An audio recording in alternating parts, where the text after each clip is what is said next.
Hello mga kainday! Another day, another vlog po tayo. Cooking tayo ng ating lunch.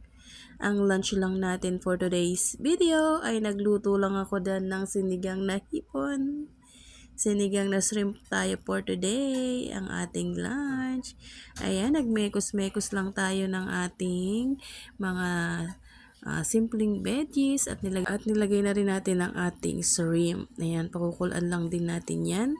Madali lang naman natin niyang mapaluto mga kainday kasi madali lang naman yung ating shrimp. Ayan, nilagyan na rin natin siya ng sampalok. At titikman na rin natin kung okay ang kanyang timpla at ang gusto ko dyan mga kainday ay medyo maasim. Ayan, at pakukulaan muna natin yan mga kainday.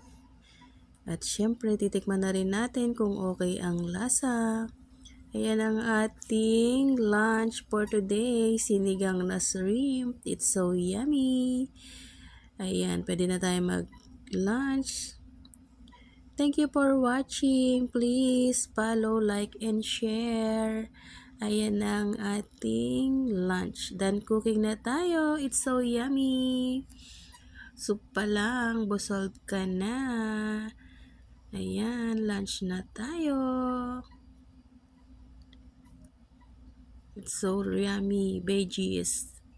Bye-bye!